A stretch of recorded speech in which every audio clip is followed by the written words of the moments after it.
All right, so we're going to continue from where we left off, chapter 78, Ein Het. This chapter began with the word maskil, to enlighten. So I'd just like to give a brief explanation as to what does it mean that one can be enlightened. What does enlightenment exactly mean? What is the Prophet trying to communicate to us? That with these words you're going to be enlightened. To enlighten has something to do with sechel. That's why the word maskil, the root of maskil is sechel. It is to trigger the intellect, to think, it is to sharpen our senses, it is to make us aware of something that we may have heard, but are not completely aware of its importance. So therefore, hu mechaded, he sharpens our sechel, he sharpens our senses to realize the importance of our history. Even though history is in the past, as we explained last week, it is important to learn it, not just to read it, to learn it so that we don't repeat the mistakes of the past. And when we read about it and hopefully analyze the various important events, especially that stand out, we will come to realize the most important thing of all, and that is, Hinei lo yanum velo yishan shomer Israel, that the God of Israel does not slumber. He's not asleep, which we will mention a little bit about that later on. What does it mean that he does not sleep? Because it appears sometimes that he is asleep, that he has left the scene perhaps, as many want to claim. After all, where is he? Why don't we see open miracles? Why are so many good people suffering? There's a lot of unanswered questions. So without learning at all, we have fewer answers, we have less clarity. And even if we learn, we will not know everything there is to know. So maskil, to enlighten, helps us focus, helps us sharpen our senses to realize, wait a minute, there's definitely a plan over here. There's definitely someone in charge. And that is Hashem, who's in charge of everything, in every area of our life. He's in full control. Then how come, if that's the case, people don't see it? How come they rebelled against him? How come they sinned against him? Time after time we see this, generation after generation. Even the best of us, unfortunately, sometimes stumble. And perhaps if we can just use one word, it comes down to the flesh, to the ta'avot, to the desires, which he will mention right now. There's something about the basar, the animal spirit that drives us in this physical world after all kinds of vanities. And he makes us forget, that animal spirit makes us forget about that which is spiritual, which is a lot more important, which is the essence of what life is all about. So there's a continuous struggle, and because Hashem is aware of the human being's weaknesses, he's forgiving. And that is how he's going to begin today's verse, with Hashem's incredible amount of patience, tolerance, and forgiveness. But before we get to that pasuk, I just want to mention that prayer is very powerful. We all know that by now. That is our way of communicating with Hashem. But one should not think that even though this tool called prayer, as powerful as it may be, it will grant us what we want. It will make it happen. What we're asking for, what we're praying for, not necessarily, because Hashem knows what's best for us. And even if it might be good for us, maybe it's not coming to us. Because in order for prayer to really be effective, it has to be done with kavanah. It has to be done with intent, with proper focus, not just lip service.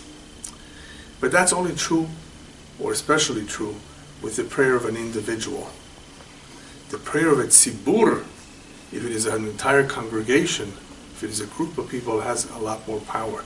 So even though the entire congregation, the entire community, and the more so the entire nation, is praying, and it's not exactly with the most kavanah, or intent and focus as it should have, still it's a group. And it's a lot more powerful, and it may be heard, especially if it's a prayer to cancel decrees and the like.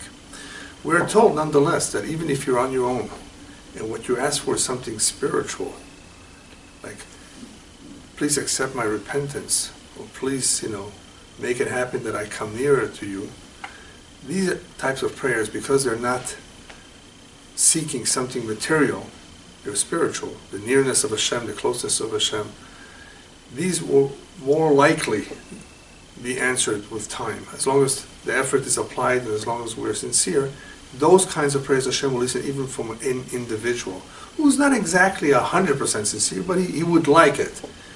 Well, since you like it and you want it, even though it may not be 100% sincere, hopefully Hashem will awaken us one day, or somehow He will bring about what is necessary for us to make the next step. So there's definitely a great difference between praying by yourself at home or praying as a group of people.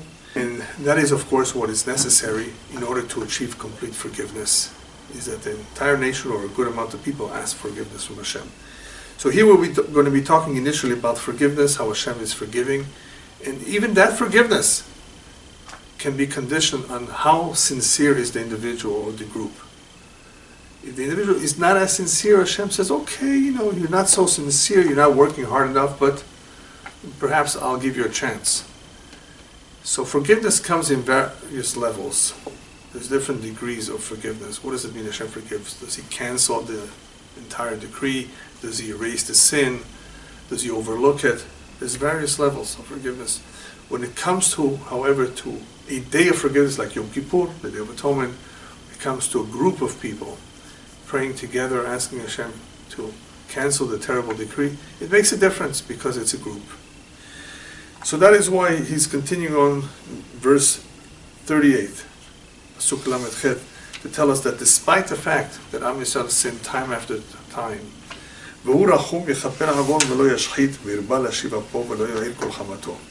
yet Hashem is compassionate. Yichaper means He atones, or He pardons, avon, sin, velo yashchit, and He will not destroy completely. In other words, there may be partial punishment instead of complete punishment. V'hirba le'ashiv apo, and He will do this time and again. In other words, even though man asked forgiveness once, even though we've already prayed before, but we stumbled again. V'hirba, and He will do it again and again. Le'ashiv apo, to turn away His anger. And He will not arouse all His chamato. I guess you can translate chamato as wrath. In English you have wrath, ire, anger. There's different words in English and there's different words in Lashon HaKodesh. Most people don't understand the little differences between them.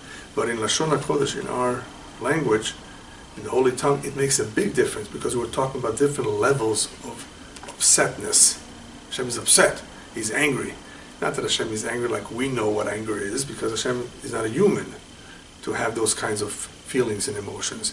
But it's in order to describe to us how fierce or how harsh the midat hadin, the attribute of justice, will be with an individual or with a nation because of their misdeeds.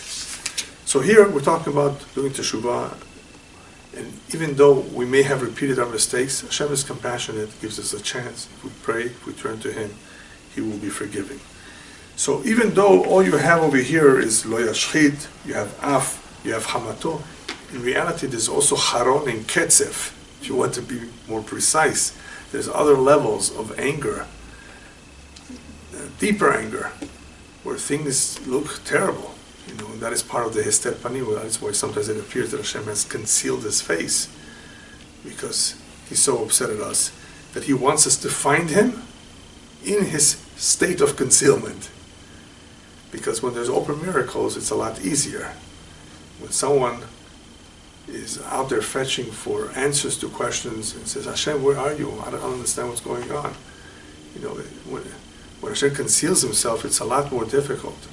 And this is similar to one who grew up in a home without an education, and he on his own discovers Hashem. It is, in a way, a much higher level than one who was educated with it. He was trained with it. On the other hand, one who's trained with it, and he commits a wrong, then he is accused a lot more than one who does not know. You should have known better. You grew up with it. You're religious from birth, supposedly. Then how could you do something like that? So it all depends on who we're talking about. Hashem is definitely more upset with those who hurt Him, with those who very, very aware of his presence, and that is the generation that left Egypt, which we've been talking about, which, again, we will continue to describe the various makot, the plagues that they observed, that they knew about, even though they didn't personally experience them, but they were fully aware what was going on in Egypt. So how could these people, just stray or have issues with the emunah, with the faith of Hashem? So the simple answer is they were learning. They were learning along the way. It was a school for them, the 40 years in the desert. And because of that, they made all kinds of mistakes. It doesn't mean that it's okay. It's still wrong. Because the more a person sees, the more sensitive it should be to realize that Hashem expects certain things of us. At the very, very least, if you don't understand something, be humble enough to ask. Be humble enough to say, I don't know. When people begin to object, rebel, say, no, I changed my mind, I want to go back to Egypt, things of that nature, there's something wrong there. Another explanation, of course, that we briefly maybe touched on last week is that we're dealing with also, remember, Erev Rav. We are dealing with souls that have a lot of impurity in them. The Erev Rav were the multitudes that joined the Jewish people. The Erev Rav were the multitudes that joined the Jewish people when we left Egypt. They were not completely pure, they were not completely sincere, and therefore they were always antagonistic, stirring up trouble, but they had an influence over us, and they're still amongst us. When you see individuals who are against spirituality to the extreme, especially to the extreme, so it's not laziness or any other factor of that type, but to the extreme, it tells you something about the soul. Just like people are biased and they cannot be witnesses in a case where they have some interest, when it comes to spirituality and the individual has a soul that contains a lot of impurities, those impurities basically object, are opposed to that which is spiritual, and they will put up a big fight, and they will cause a lot of problems. So yes, part of our issues that we had pertain to the Erev Rav. But still, we have Korach, we have the spies. These are real Jews who also had certain issues. And all of these are documented for the sole purpose of learning from their mistakes, realizing that they should have known better than that. Korach should have just had a private meeting with Moshe. Moshe, come on, I think, or at least we have the impression that you are, hiring your own family, for the job. That's the impression that we have. Can we figure this out? Can we have a sign from Hashem? Private meeting. Don't do this in public. People have issues.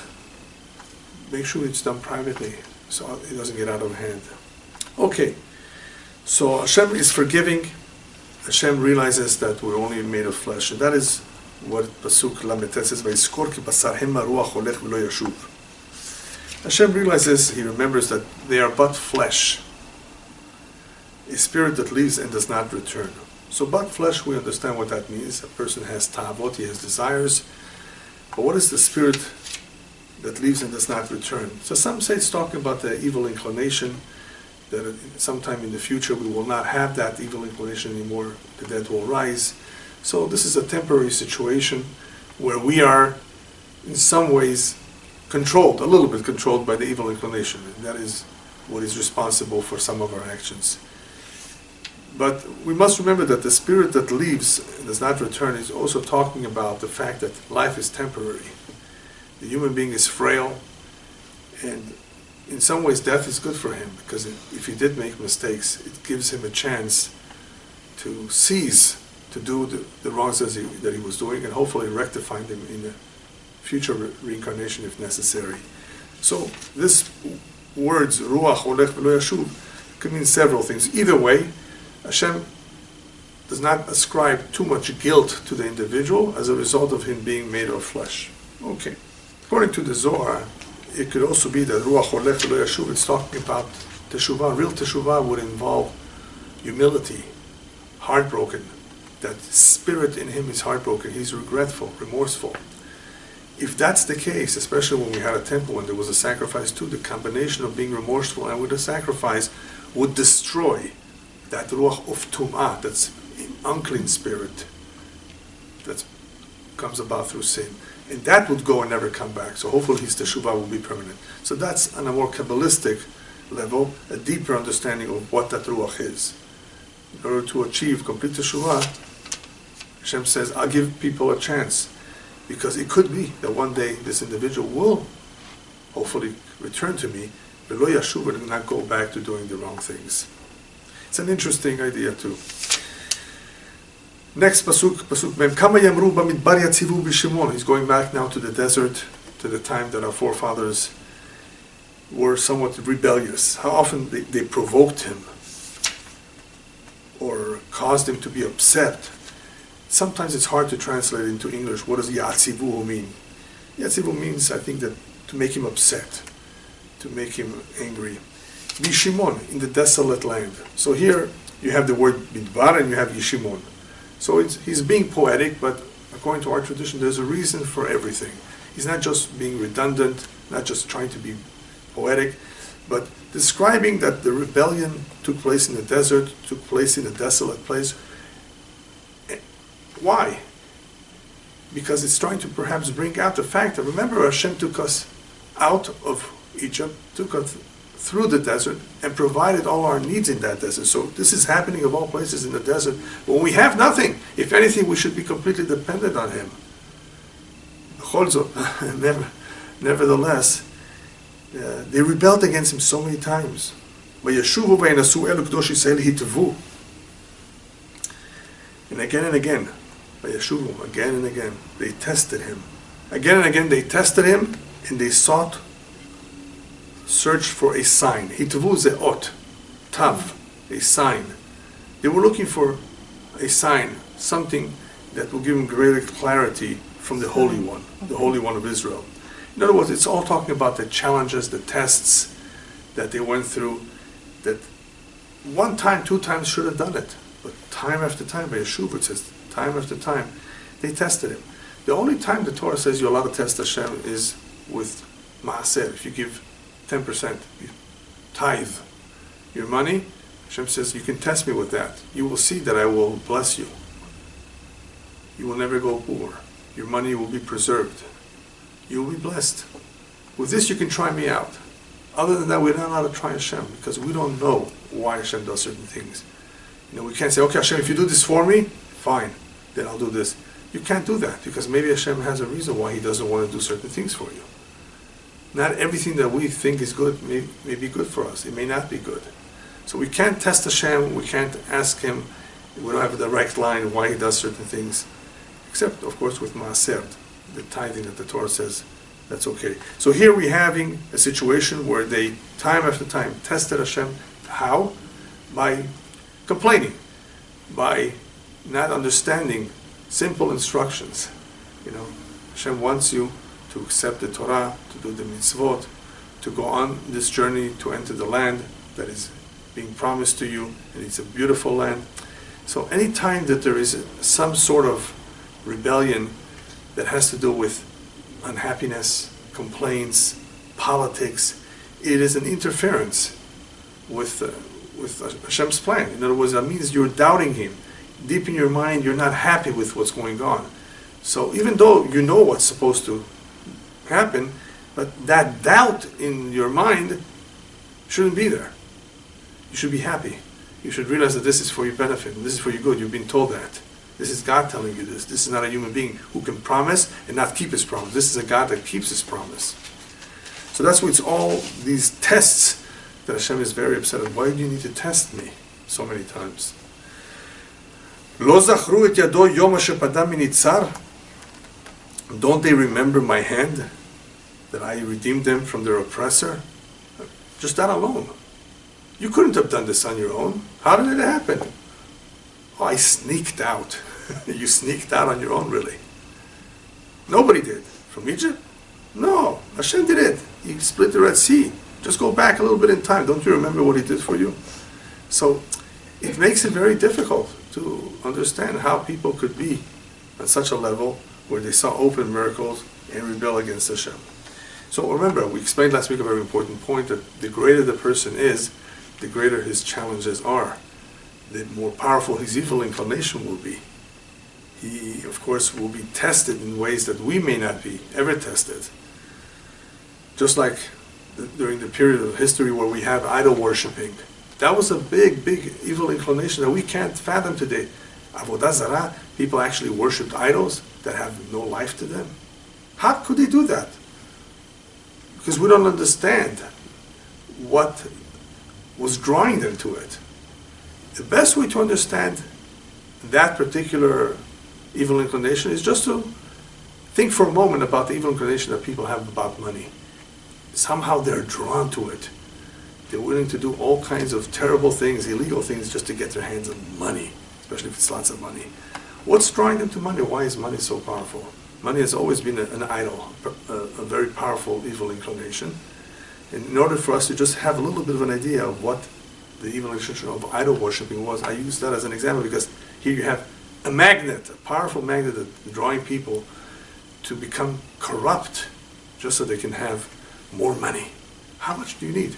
You already have 10 million, you want some more? Oh, I want more. It's tempting. So, he reminds us of all the miracles that apparently were not enough to convince the individuals to just follow suit and behave yourself. Don't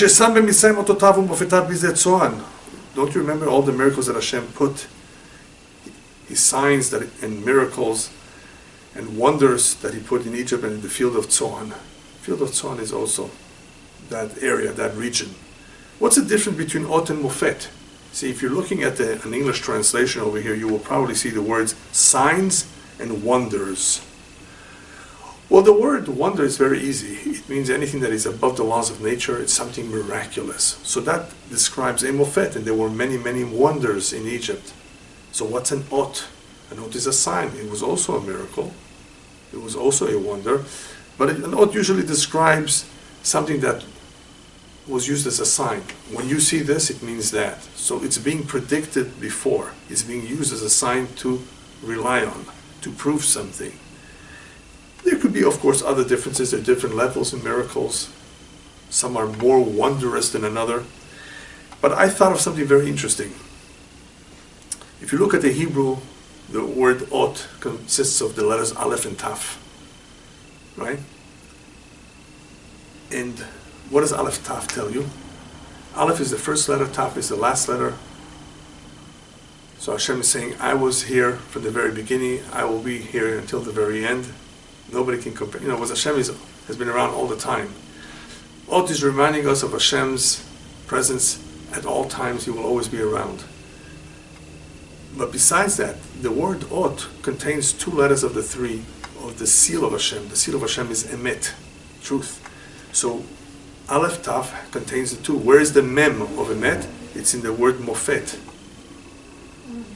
So you have Ot and Mofet being together, representing the seal of Hashem, which is Emet. In other words, Hashem's word is Emet. Hashem's promise is Emet. All the prophecies that were told to us will come true because they come from Hashem. They come from Emet. Lashon HaKodesh is an incredible language where there's a lot that you can learn from the letters alone. The letter Pei, the fact that Pei is in the word Mofet.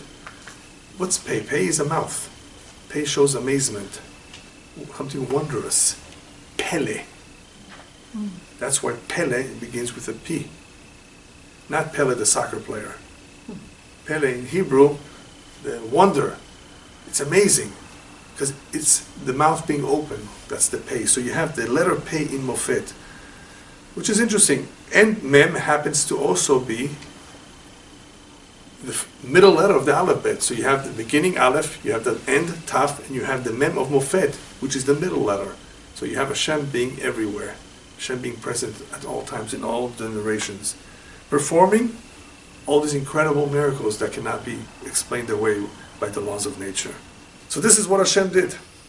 But why did it say Lo Zachru? They didn't remember his hand. He could have said they forgot, Shachechu. I believe that Lo zachru is a lot more serious than shachechu. Shachechu means they forgot Hashem's hand. They forgot about who did all these miracles to him. Nah, they didn't forget. They didn't want to remember. See the difference? That is why we have so many reminders in the Kiddush, in the Torah, in the mitzvot that we do. Reminders, hey, you left Egypt once upon a time. That is why you have this mitzvah. You make Kiddush to remember that Hashem created the world in 6 days. We have reminders. We do mitzvot.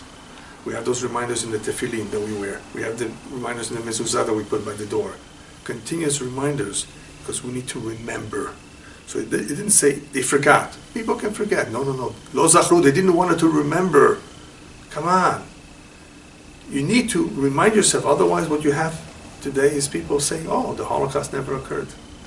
How are we going to make sure that this is remembered? So here we have the Torah, which is that obviously something much greater in importance to us than individual events of our history. This is the Torah that we cannot afford to forget. But sometimes people choose not to remember, by not reviewing, by not learning. All right, so now he begins by describing many, many miracles that occurred in Egypt through the various makot, the various plagues. So we're going to go through it a little bit quickly. I think we can finish the chapter. So first we begin with blood. And he turned their rivers to blood and made their flowing waters, the nozlehim, that they should be undrinkable. What for? Now we do know that every makkah, every plague was midah keneged midah, measure for measure. There's something in that makkah which the Egyptians deserved. They had to receive that makkah. They say, for example, that the little babies, the Jewish babies, were thrown into the river, so that river was therefore transformed to blood. I think there's another midrash that says that the Jewish women were not allowed, or at least for some time, to go to the mikveh, to the tevilah, so their waters became contaminated for a while. There could be various explanations as to why. Number one, blood. But the basic explanation of why the blood is number one is because they worship the Nile. So their avodah zarah is being hit. So therefore, it says the yeoreim, not just all the drinking water, whether it's in a barrel, in a cup, wherever that water is sitting, was also blood. But yeoreim, their rivers, which they worship, their God, was also hit in the very, very beginning. Then yeshalach b'hem arova yochlemu tzfardea v'tashchitem. Now you will see that not all the makot are mentioned here, all the plagues, even though they are insinuated, but basically the makot that were given as a warning are mentioned, and not necessarily in the order. The ones that are mentioned by name are especially the ones that are the most destructive as well. For example, kinim, lice was painful, but it was not as destructive. So you will not see a direct mention of lice. Or shchin, boils. But you have verse mem hey, yishalach b'hem arova yochlemu tzfardea v'tashchitem. So he sent against them a mixture of wild animals, beasts, which devoured them. And frogs that also caused havoc. For this word vatashchitem, I prefer the English word, they caused havoc. In other words, they caused a lot of damage, harm. There's different explanations as to exactly what went on and what they did. The frogs, of all animals, why frogs? So there's a reason of measure for measure, why frogs, plus the fact that it caused tremendous damage or havoc amongst them. Then, vayiten lechasil yevulam v'yigiam la'arbeh. So their yevul, their crop, that's which they grew, went to the locust, to the grasshoppers. All their hard toil, yigiam, their hard toil, their hard work, went to the arbeh.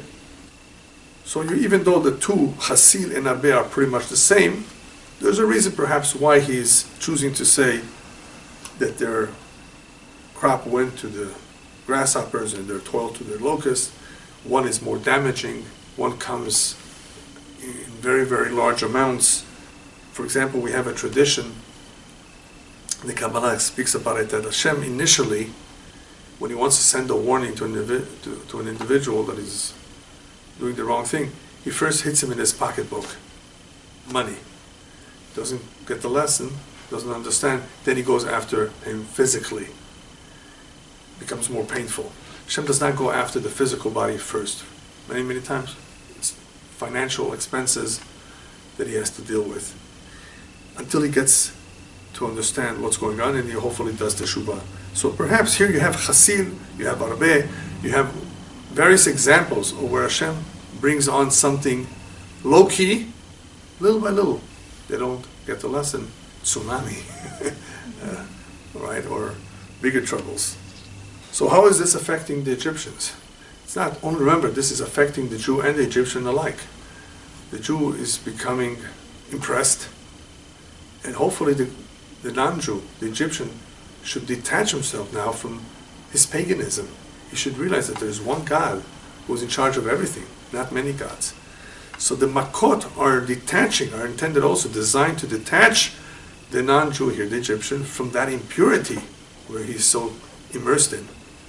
Get him to understand, and they did at a time. Oh, it's Hashem doing it. This is the hand of Hashem. This can't be anything else. They realized it. But it didn't go too far with them. It didn't last. What happened after that? Yarog babarat gafna meshikmotam b'chanumal. And he destroyed or killed, it's using the word yarog, their gafnam, their vines. Why is the word yarog being used with gafnam? Is very interesting. Maybe because their livelihood depends on this. So he's using the word yarog. Or it could be that maybe he's completely destroying it, that it cannot even come back. When something is nehrag, it won't sprout back. Could be that that's why he chooses the word to kill their gafnam here. V'shikmotam b'chanamal. And shikmotam is certain types of trees, some say sycamores, with chanamal. What's chanamal? Could be a type of frost, because we're talking about barad here, hail.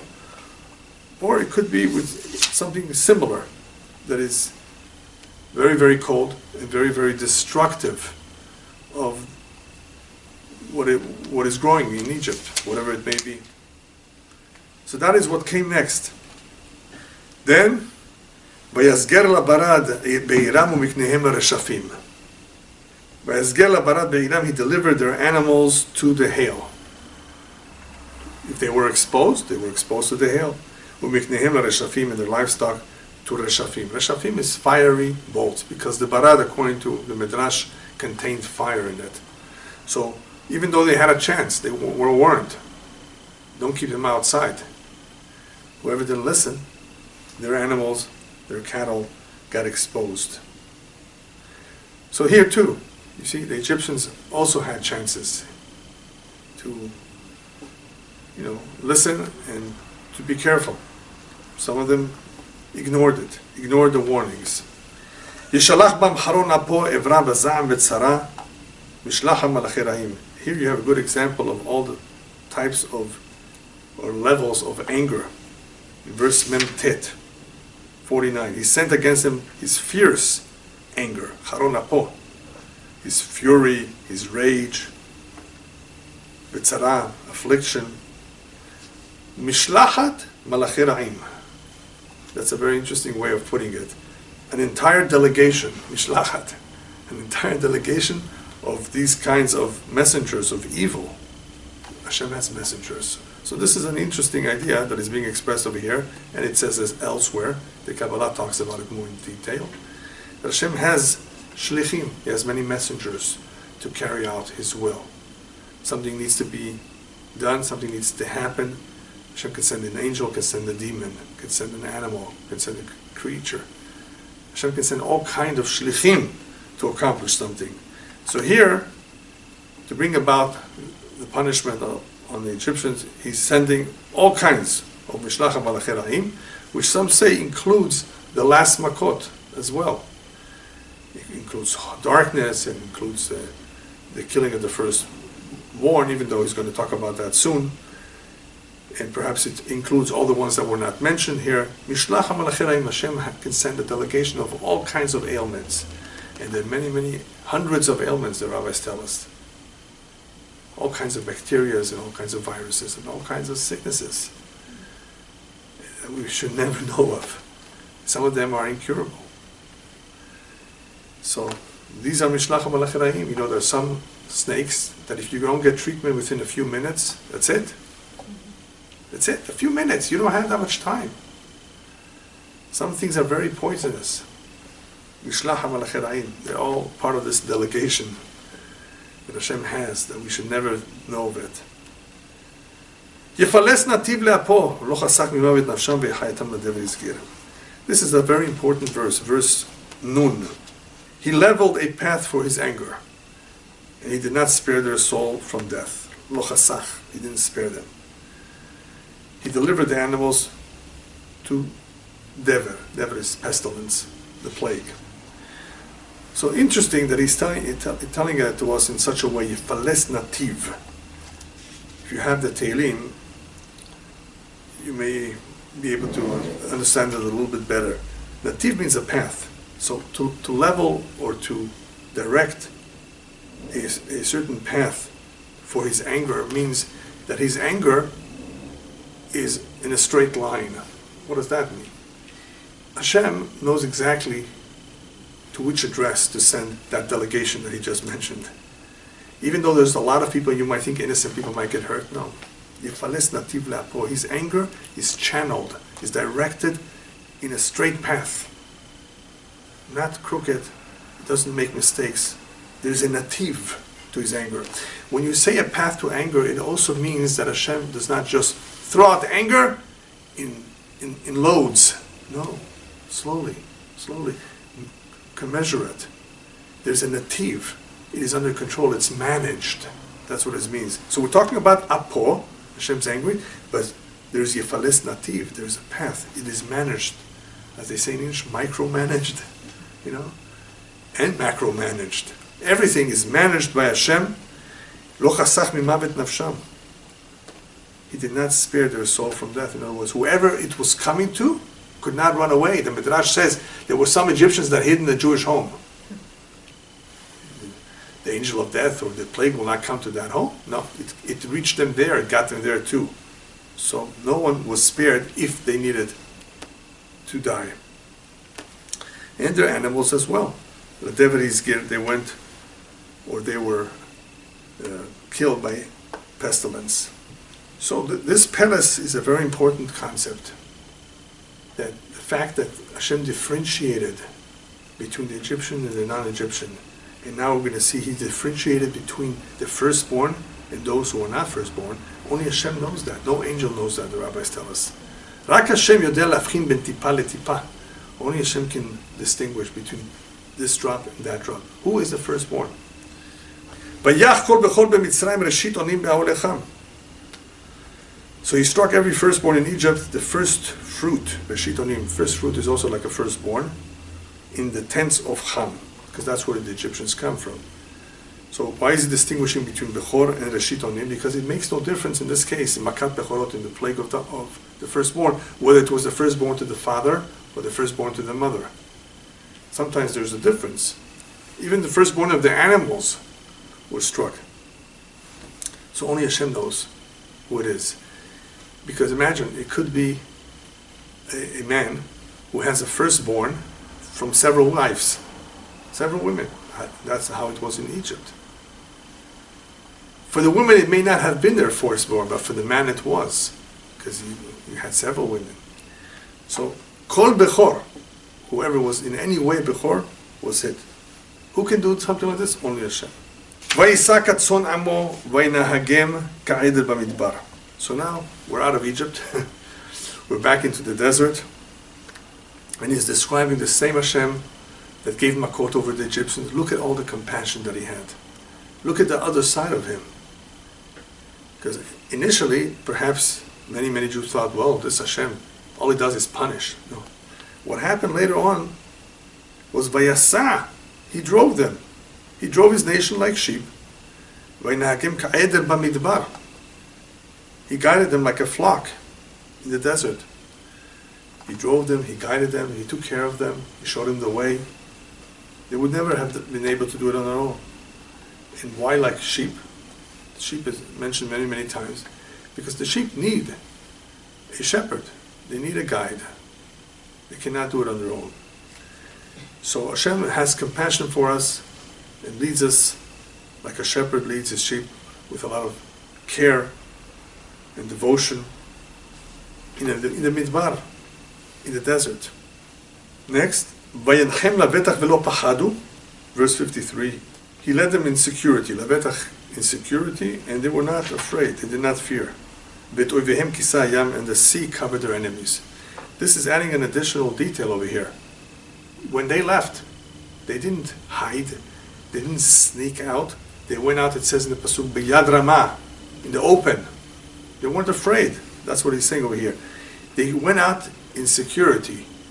In other words, they had a certain level of confidence in Hashem, even though they were a little bit fearful when they saw the ocean, they didn't know what to do.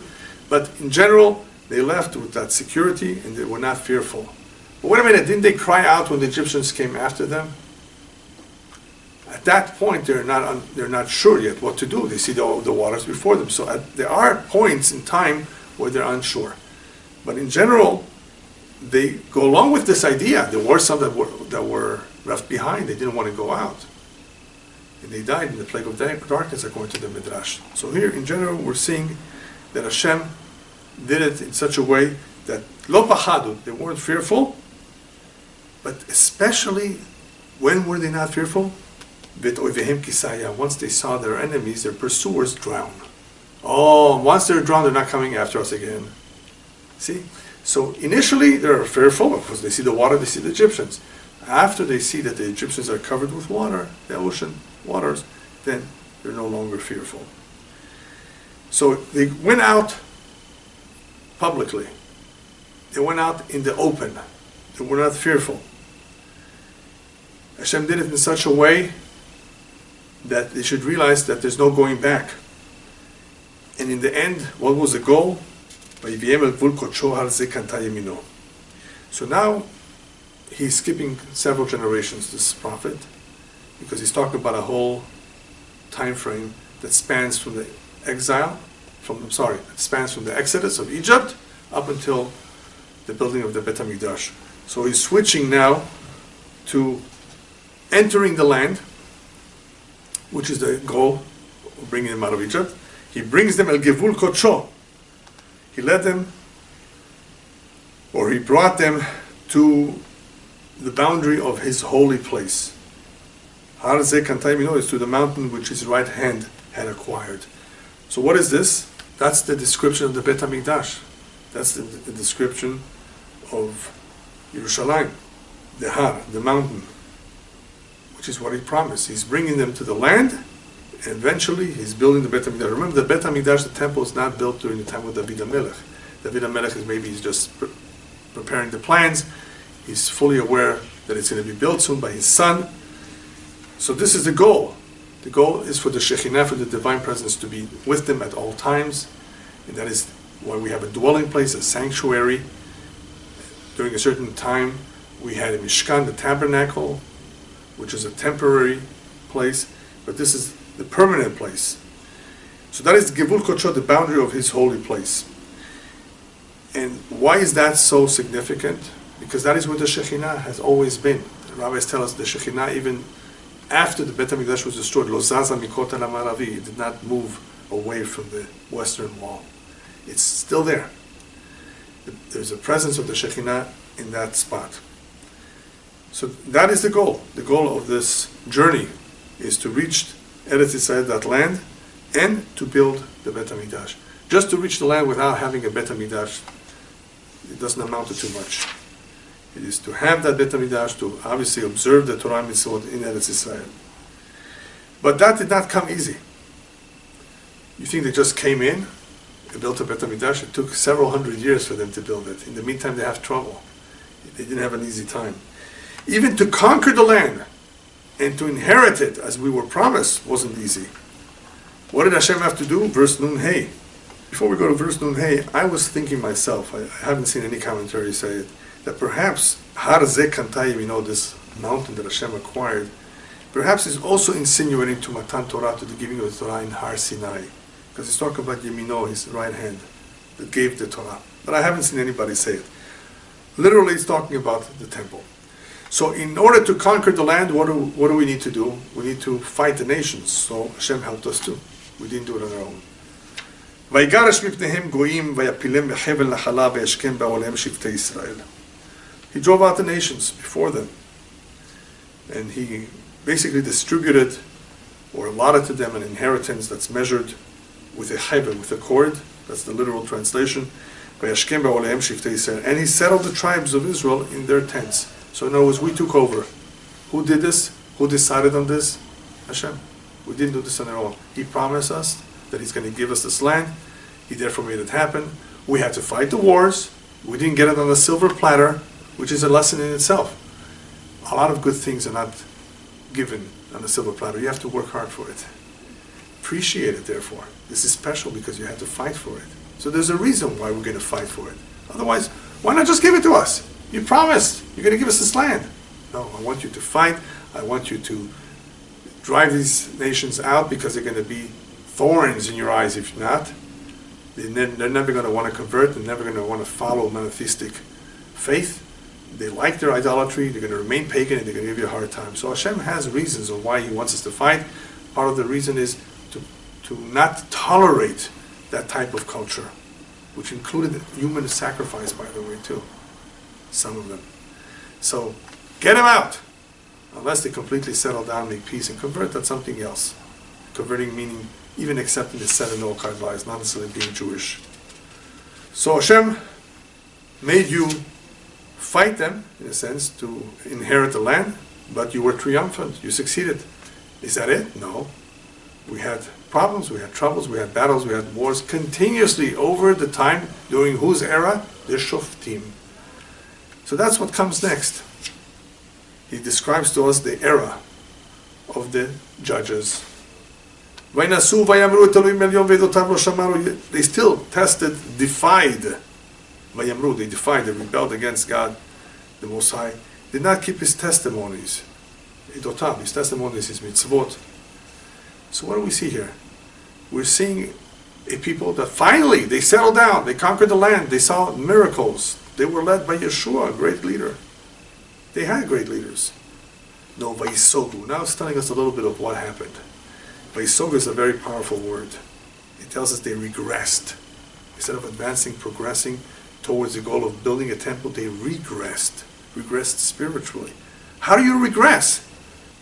So it's going to tell us in the next verse. They regressed, Vayivgedu, and they rebelled. But it's not, I'm sorry, Vayivgedu is not rebelled. Vayivgedu means more like they betrayed. That's a better translation. And they betrayed. They were treasonous, like their forefathers. They turned around like a keshet remiyah is like a deceptive bow. You know, bow and arrow. So, you know, they say in English, I think there's a saying, a straight shooter, a straight shot. When it's not straight, it's a deceptive shot. So instead of being a straight shooter, instead of doing things in the right way, they were keshet remiyah. They rebelled, they were turned around like deceptive. In other words, not doing things in the straight path. But how come? How could such a holy people turn around and rebel? How could you regress spiritually? You know how? This is how. Verse 58 tells us the answer. They angered Hashem with their high altars. They provoked Him with their idols. So here it is. It was the Avodah Zarah. It was the idol worshipping back then. This is what caused the dispersal of the 10 tribes in the north. They're still dispersed till this very day. Avodah Zarah. That is what brought about the destruction of the first temple, among other things. The cardinal sins, one of them being idol worshipping. So back then it was a big problem. But you still have issues today in all the generations where there's a lack of sincerity, a lack of being faithful and loyal to this cause. We have a mission, we have a cause, and you can't afford to go against it in any way. When one betrays the cause, what is he really doing? He's giving ammunition to the enemy. Because if you're taking away power from holiness, where is that power going? If it's being devoted to idols, it's going to the impure forces. That's what's called Vayivgedu.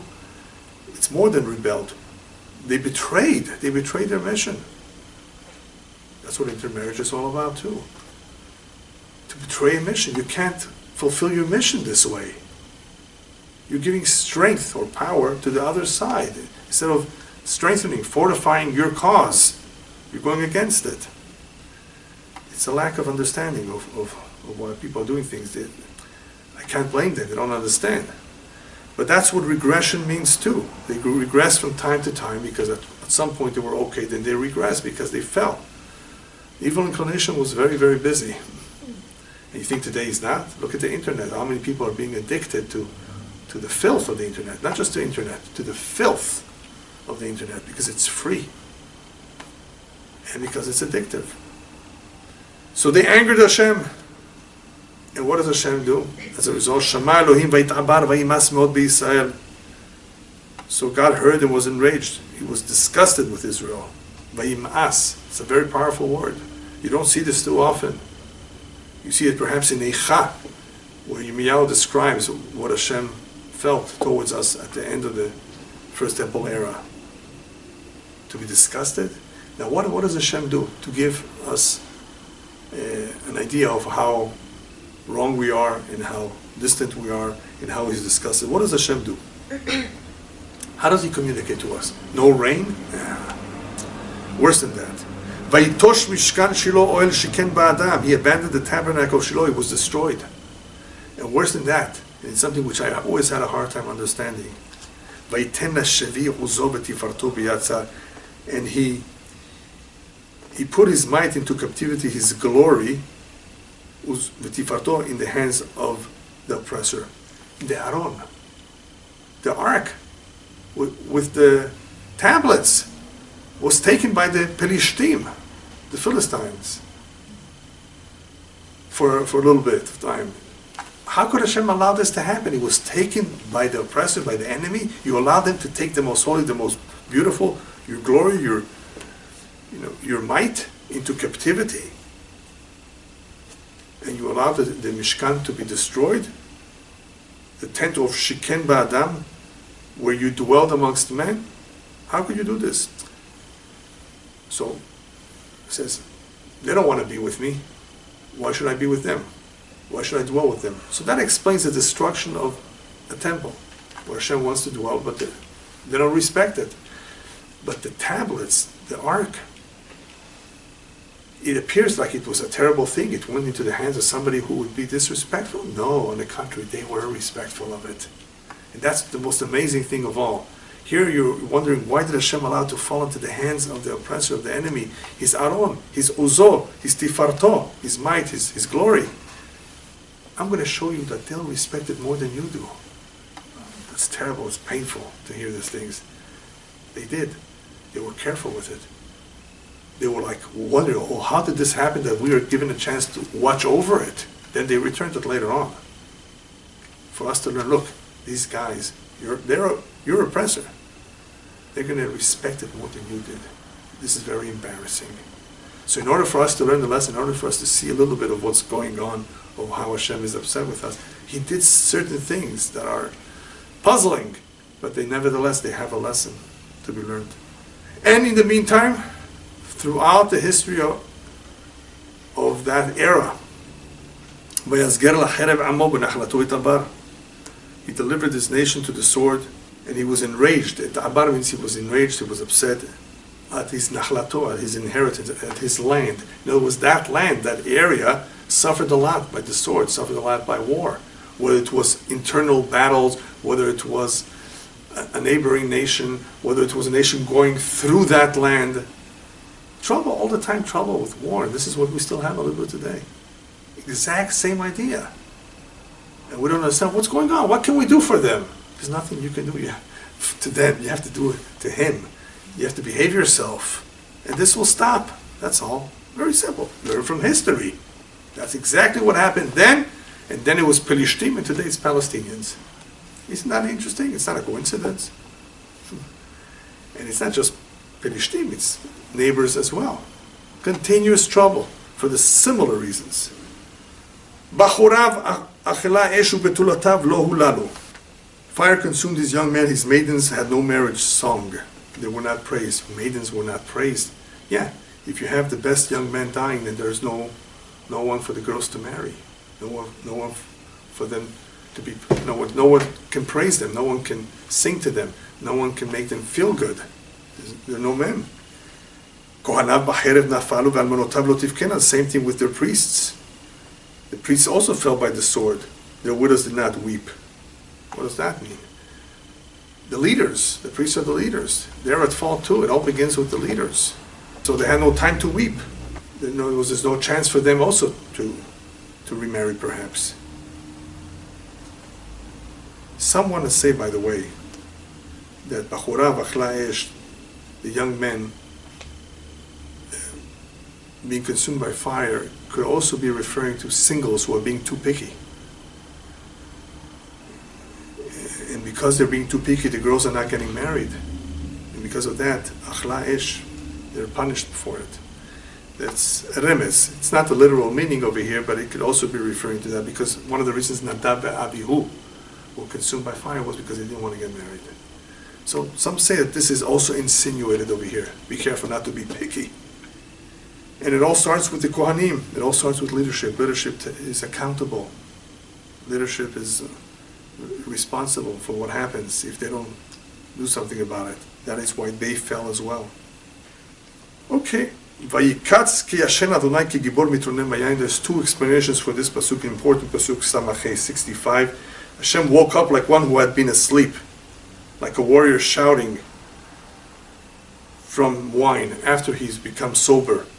So one interpretation is that he woke up, meaning that for a while Hashem was forgiving and letting things go the way they were, even though it was wrong, and all of a sudden he gets upset, so it's like him waking up. Not that he's ever asleep, but it gives the appearance as though he was asleep and now he woke up in anger, he's upset. Or the second interpretation refers to the enemies of Hashem. Even though Hashem did not do anything and appeared to be asleep, we said earlier, Hashem does not slumber. He don't give the appearance. But very, very soon he will wake up as though he was, coming out of the wine, as they say. So that will happen. In other words, regardless of what has transpired until now, very, very soon you will see a Vayikatz Hashem. You will see him awaken.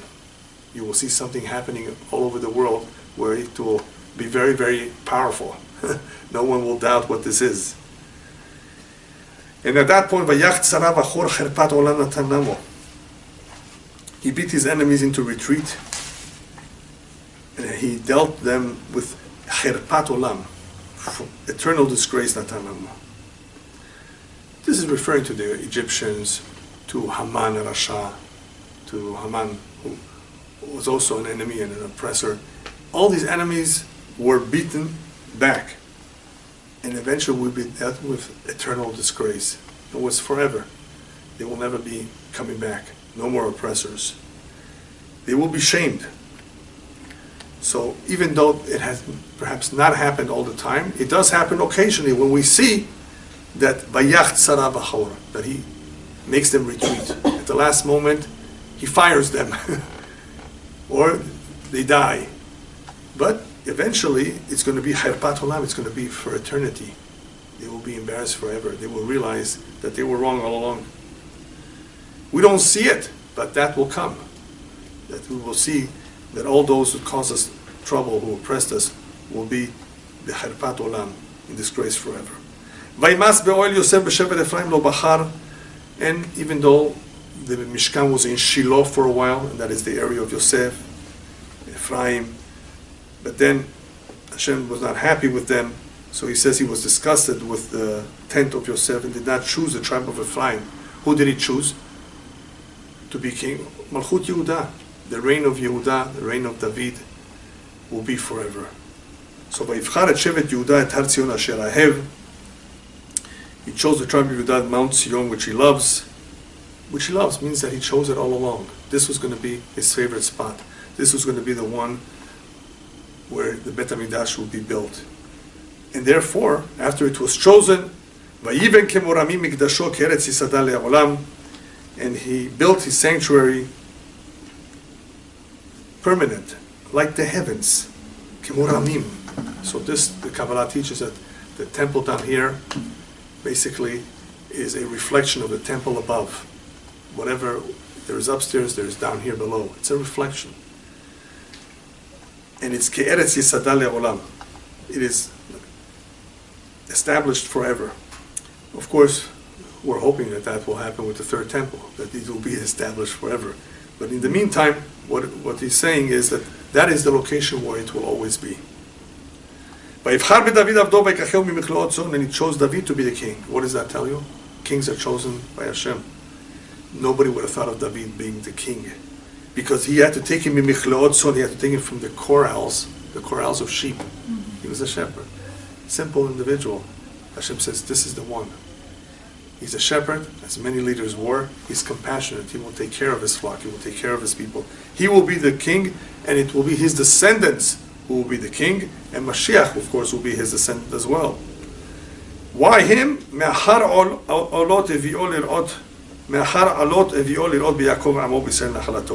He brought him to shepherd his nation, Yaakov, Israel, his inheritance. He brought him to shepherd his nation. But what's alot? Alot are from guiding the pregnant sheep, are called alot. In other words, they're the weakest ones. They're the ones that need the most help. So mehar alot, in other words, from following those sheep, from taking care of those sheep, Hashem brings David. He says, he is qualified, he's the one that is fit to be the king over Israel. And he tended to them, and he will tend to them, of course, with integrity of his heart, and lead them with skill, bitvunot kapav, lead them with skill of his hands. So this is how the chapter ends, describing to us David HaMelech, describing to us the qualities that a king should have, a leader should have. Why? Why is that so important? Very, very simple. We said before that everything begins with leadership. If the leadership is good, if the king is good, the king is righteous, then hopefully he will lead his people to do the right thing. And we see that amongst the Jewish people, amongst the Jewish nation over the years, we had some righteous kings, but not everyone was. And whenever the king was not righteous, and he would surround himself with the wrong people, it brought everybody down. It all begins at the top. And that's where the people at the top are held accountable. But what can we do? The evil inclination, unfortunately, has defeated many good people. And that is why we want Mashiach. Mashiach will be one who will not be corruptible. And not only will the Jewish people follow his lead, but B'ezrat Hashem, he will make it so that the entire world will follow him and, of course, follow Hashem.